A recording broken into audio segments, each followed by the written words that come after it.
Hello, everyone. We're going to be taking a quick look today at an interview between Stephen Colbert and Bill Gates.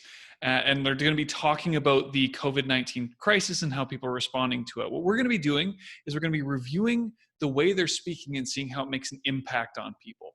So I guess without any other nonsense or further ado, let's jump right into the video. Hey everybody, we're back with Bill Gates from the Bill and Melinda Gates Foundation. Progress takes time, and the social isolation is buying researchers time to find the answers that we need. What is your most hopeful time frame for how long we have to live the way we are now? Well, there's two ways out. One is if we get miracle therapeutics that are greater than 95% cure rate. We can't count on that. And the other is a vaccine that's highly effective that we get out to the world population. You know, some of those vaccines, we'll understand by this summer. We'll see, because they're going into humans now, we'll see if they get this strong antibody response. Can you pause for a second?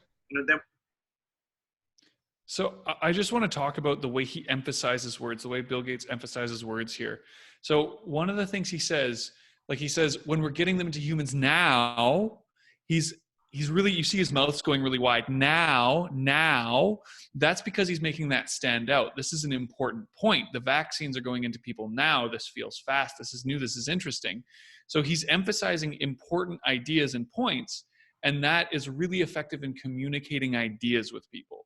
What you emphasize is what people pay attention to. So he's emphasizing that they're getting into people now, and he's showing that this second option, not the therapeutics he mentioned first, but the vaccines is the more interesting one to him, because that's what he's emphasizing. At least that's what I'm taking from what he's saying. He may contradict me in a second, but that's what I'm taking. Yeah, at the meantime, I like how his answer going now, and he emphasized with his body language and his voice, and that's really nicely synchronized. So we know, okay, now. Big open gestures. Yeah, big, nice open. So now let's see what Bill's going to say next after now. To do broad safety testing and get the manufacturing going. So even a year from now, if everything went perfectly, because we're backing 10 of the leading constructs, we could start the manufacturing. And then again, this disease could be hard to make the vaccine, so it could be more like 2 years. So quite a range of possibilities there. But every day when I see the engagement of these vaccine groups, I actually think, wow, we can surprise people on the upside here. I've been saying 18 months, but some of these vaccines are ahead of that schedule. I understand that your organization, Here I want to add on just what Bill just responded there, and that's a beautiful demonstration of where the facts is and where his speculation is. I'm not sure if every audience here can kind of catch that, but what he was saying, there are 10 projects are going on tackle this vaccine. So that's the facts. And he probably wouldn't lie about that. And I really believe in this. And then he will give like the most ideal kind of timeline. And he will say, if everything goes smooth and this is what it is, then at the end is his speculation. He said after his most fast timeline, if everything goes smooth, but if not, it's 2 years. So 2 years as what Bill would do here is his estimation, his guess, based on his best knowledge possible. So he kind of separates these two out really nicely for the general public here. And something I just want to comment on. So I think Bill Gates does communicate things really well. He's obviously experienced. He's very structured in the way he says things. But I'd actually like to comment one thing on Stephen Colbert. And I think there's a good reason he's a great or a very well-known, a very famous host, is because his face is super easy to read. Like when he was smiling there just a minute ago when Bill Gates was answering, he had like, it wasn't, because there's fake smiles where we smile with just our lips. It's our eyes don't change. But then he has this very genuine, sincere smile. And Stephen Colbert's face is really responsive. And I think that does a great job of getting a reaction out of guests, getting a reaction out of an audience. And I think that's why he does so well as a host. Yeah, great point. sometimes these hosts, they don't speak, but their face expression give our information. Oh yeah. We're ready to carry on? Oh yeah, ready. Okay. Actually supporting 7 different vaccine research efforts right now. Thank you for doing that for all of us. How many organizations total are trying to find this vaccine? Do you know? Well, there's almost too many in a way. There's over 100 different vaccine efforts. There's over 100 different therapeutic efforts.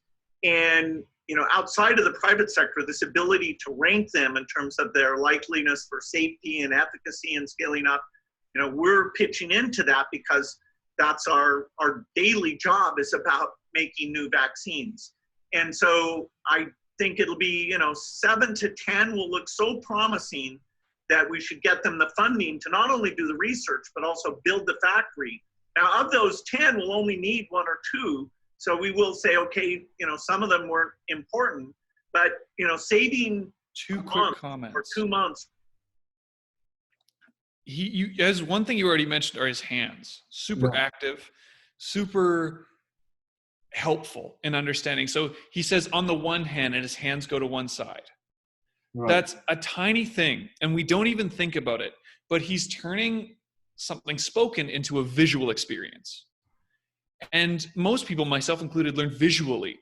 And he's demonstrating, he's using his hands to make this a visual experience. On the one hand, on the other, his hands move a lot from side to side, big gestures, so it's engaging to look at. And speaking of looking, the other comment, his eye contact is fantastic. Because his eyes speak a lot too. So when he's smiling, they open up, and he's narrowing them right now because he's going over something interesting, so his eyes narrow, right? And I think that's really important, and he knows to look at the camera. I struggle with this. I often look at the screen when I'm speaking to people. He's looking at the camera because he knows he's looking at his audience. And this is like his eyes and his hands together turn this into something where we want to look at it, and where we look, we listen. So I think that's it's a great example of how we can use body language to really stimulate the audience, if that makes sense. So that's just something I wanted to mention. Yeah, it totally makes sense. He's not just say one hand, the other hand, he even say a kind of filtering process. It's 100 people, 10, and then 1 or 2. So his hand goes with this number change. So you can kind of see this tunneling effect to make the final product. And just here's little caveat is you just here he says 7 to 10 company again. He's repeating the same information he gave in the last conversation. So he's really saying they are funding these 10 good companies. It's funny he said, well, 100 is too many because all the resources are diversified, and we need to stay focused. I think that's a very good way to do stuff. Mm-hmm. Okay, we want to carry out to the rest. Keep going. Nice. 3 months is so worthwhile that this money is almost a rounding error in terms of the overall economic pain that's being created here. Well, Bill, since you tried to warn us about this pandemic and we didn't listen, what's the next thing you're warning us about that's going to happen 5 years from now that we're not listening to at the present? Well, I didn't want to be right. What I wanted to do was I understand. I'm not saying you won. Everybody loses. Nobody wins with this. And I'm not saying that you're this is not an end zone dance. I'm just saying, what else are we not listening to that we need to take action on now? Well, the idea of a bioterrorist attack is kind of the nightmare scenario because they're a pathogen with a high death rate would be kicked. Now, the good news is, I'm not trying to depress you, it's tough enough Too late. Right now. Too late. Most of the work we're going to do to be ready for pandemic 2, I call this pandemic 1, most of the work we'll do to be ready for that are also the things we need to do to minimize the threat of bioterrorism. So here I just want to comment on the content here a bit. First, I don't know if I agree if the bioterrorism is the next big threat. To be honest, here I think he brings this point kind of try to emphasize how important it is to be prepared for a public health issue. I think many other things can go wrong before a bioterrorist because it's really hard to make a bioweapon. So I suspect here he brings this up. I'm not saying he's lying. I think he's bringing this up to home in his message here. What he really says, we need to be ready, be prepared. Therefore, when the pandemic hit like this ever again, and we are ready to go, and we have the capacity to do so. I don't know if Aaron will agree with this interpretation here. Well, and I mean, it's his interpretation, so it's tough to say. I do think they're doing a good job of mixing in serious and silly, and silly is the wrong word, but they're keeping laughs in there. Like they're talking about some pretty dark stuff, like bioterrorism, and they laugh at that. But the importance of that humor in that content is, if you're all serious all the time, people stop listening very quickly. And it's a mistake I see people make all the time when they're trying to communicate something serious, is you get serious and people listen for the first minute or two, and then the seriousness becomes oppressive and they start to look for an escape in some sense. So if you keep it fun or engaging in a sense, the content is much more likely to transfer. And that isn't to say that seriousness and all seriousness doesn't have its place. It's that if you're trying to educate people, you need it to be enjoyable. And I see that what they're trying to do right now is educate or edify, help an audience, right? Or help them to understand what's happening, what's the next step. And so they're trying to educate us. And if they did that all serious, we're not going to learn. It's why the best teachers, like I think everyone's best teacher in high school, elementary school, whenever university, is always the one that made the content the most fun and engaging and interesting, and not the one that stayed on task the best. So that's just an interesting point. So from using these ideas of like being this extreme example of bioterrorism, and then using these ideas of mixing a bit of humor and a bit of seriousness, I think they're doing a good job of keeping people focused on the point. Right. I think Aaron is absolutely right here. I was speculating for sure. I couldn't possibly know if I just say, judge from my experience, bioterrorism might not be the next difficult. I just judge from this kind of speech content, like Aaron says, kind of to home in a key message in a funny way, even it's a little bit dark, but we need a humor in this kind of dark time. And who knows what the next big thing is going to be, right? Like, I hope you're right, Young Fan. I hope bioterrorism is not the next big one. But at the same time, whether he actually thinks that, or if he's just getting us to focus, it's functionally making us focus. A lot of the things people do, like I was talking about his hand gestures before, that's probably not something he's intentionally doing. He's not thinking, okay, I'll bring my hands out to bring people in and make it visual, but it's an effect that he's having, probably because he's experienced with speaking, he's found it's effective in some sense. But anyway, we can. Let's move on to the next. Mr. Gates, thanks so much for being here. Thanks so much for the efforts you and your organization are doing to try to find the cure for this. And we'll see you again. Stay safe. All right. Great time. Give our best to everybody else in the bunker. Thank you. Bill Gates, everybody. We'll be right back with Homeland's Claire Danes and Mandy Patinkin. So that's the end of this whole clip. I think Bill did a fairly balanced job. He bring the facts and share his experience, and his delivery is pretty to the point. Again, he has been through a lot himself, from business, now his philanthropy, and his ability to focus on the big issues and to a focal point. And that's quite incredible. And from this interview, we can kind of see how his mind works. How can he focus on a big topic into this? And in the end, it's just a net 2 project or company. In the end, just depends on these 2 things to make a vaccine. Doesn't matter 100 or 200 to begin with. And that's why I find it's quite incredible here. Yeah, he's doing great. He's done a lot of great work, it seems like. But and just from a speaking perspective, he's obviously done a lot as well. Yeah. And both, I think, like commenting on both Stephen Colbert and Bill Gates, they are both fairly expressive, which I think is important. I try to be expressive when I'm working in front of an audience, when I'm speaking, no matter what I'm doing, I try and have expressiveness, emotion, and they do have a nice balance of fact, like transmitting information, and using emotion and telling stories and balancing things out. And I guess stories is the wrong word, but they insert human elements. So Stephen Colbert kept throwing in little elements from Bill Gates' life. So he talked about predictions he made. He talked about the bunker, and I don't know what the bunker refers to, but he's throwing no in these idea. little things. Sorry? I have no idea. I hope he doesn't really have a bunker. Yeah, maybe he's a billionaire. Maybe he does have a bunker. We don't know. Yeah. But the point is, they're making it real. They're making it human for us, right? Yeah. Because I've had professors and I've had teachers and I've worked with colleagues who they do a tremendous job of not making information human or manageable. They make it so that it's just a wall of facts, and facts are not necessarily easy to get your head around. You need to break it down and make it human for people. And I think they do a great job of that through expressions of emotion, through body language, facial expression, tone of voice, like I was saying, emphasis. So both of them do a great job of emphasizing and pausing. And they'll have slow and fast moments when they're speaking to help us to know what's important and to help us absorb the thing. So after they say something big, they'll go fast, they get to the big thing, and then they go a lot slower while they discuss the big thing.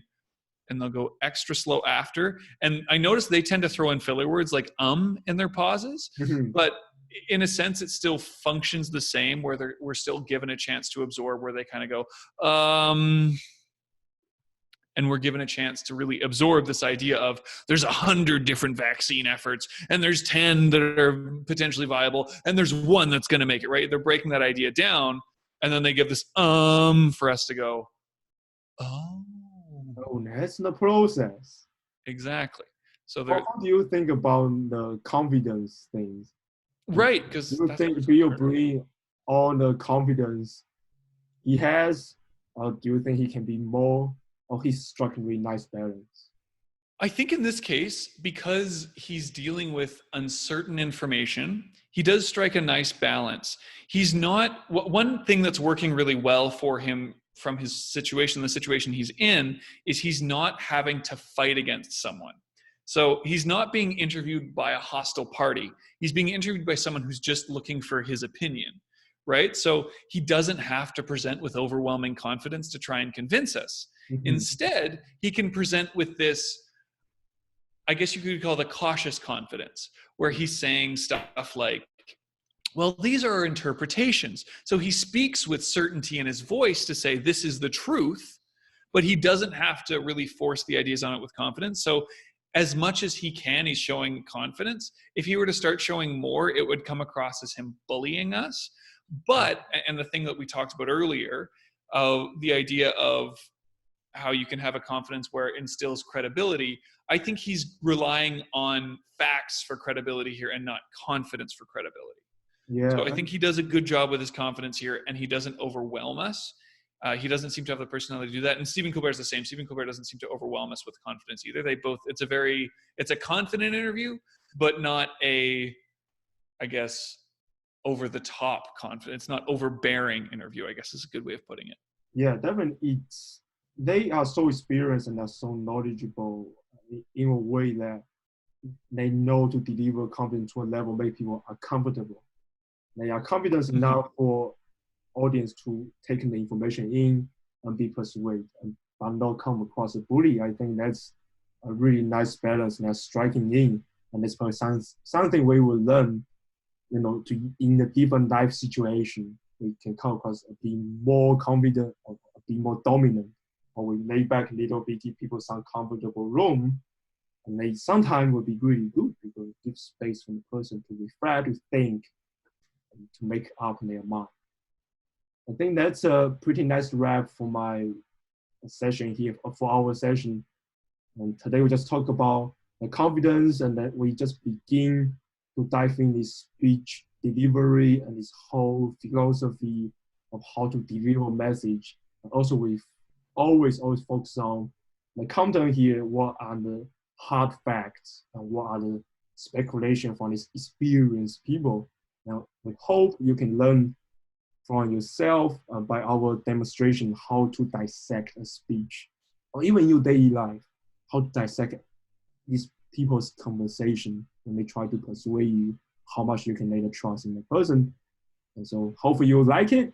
The thumbs up if you like it, and click the like button. or share to your friend if you find it helpful. And we will carry on with our journey here. I hope you can enjoy. Thank you. Yes. Until next time. Bye-bye. Bye.